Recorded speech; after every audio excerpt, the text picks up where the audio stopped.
Hello, everyone. Welcome to this week's edition of the ReitzFootball.com podcast, presented by Reitz Tires, where we go in chronological order to recap every game in the history of Reitz High School football. I'm your host, Dan Engler. In last week's episode, we looked back at the Panthers' rematch against Mount Vernon. For decades, this was believed to have been a loss for Reitz, but we found out this was actually a 36-6 win for us. You can listen to that episode and all our podcasts by going to ReitzFootball.com and clicking on podcasts in the top menu. Now, let's go back to November 1920. The Panthers are battling Boonville in their season finale in what was one of their biggest games in the program's young history.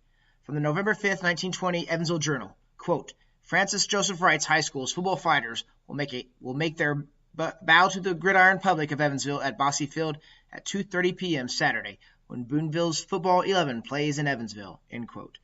Remember, the 1920 Panthers were juniors and sophomores and were going up against the Boonville program that had been playing over 15 years. Hopes were high, but unfortunately, it would not be the Panthers' day. The Giants, as Boonville was called then, outweighed Reitz by 15 pounds per man. The Panthers had used the forward pass quite effectively in their first several games, but a first quarter Boonville interception led to a touchdown a few plays later, and the Panthers were down 7-0. The Warwick Countyans also had a 30-yard interception return in the second quarter and built up a 27-0 halftime lead. Reitz did get on the scoreboard in the fourth quarter. From the 1921 Ohio Hill yearbook, quote, although a bad score, it was an exciting game. Reitz players could not seem to get together until the last 5 minutes of play when they opened up with a series of long and short passes that completely bewildered the big Boonville boys and ran over 2 touchdowns, end quote. Jewel Sutton scored on a 50-yard touchdown run, and Johnson, whose first name is not known, had a touchdown catch. Although the passer isn't specified, it likely came from Ralph Woods as he supplied every other Panther touchdown pass that fall.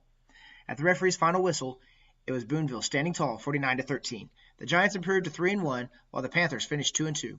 For a little historical context, Boonville finished 3-3 that year after getting shut out in their last 2 games, 28-0 by Princeton and 48-0 by Henderson. Next week, we'll recap the 1920 season and look ahead to 1921. Remember, this podcast is brought to you free of charge by our friends at Reitz Tires. As the series continues, we'll eventually cover all 1,000-plus games. With every edition, we'll preview and recap the next game in chronological order. Your support of the podcast and Panther Plus have made this possible. To get access to all the stats, newspaper, and yearbook articles mentioned today, become a Panther Plus member. Right now, you can try the first month out for free. Just go to ReitZfootball.com/Panther Plus. Click on Register and select the monthly membership for a free 30-day trial. Cancel at any time. Thanks for listening, guys. Do you have any questions or comments? Please email me at info@ReitZfootball.com. Until next time, this is Dan Engler with ReitZfootball.com. Go Panthers!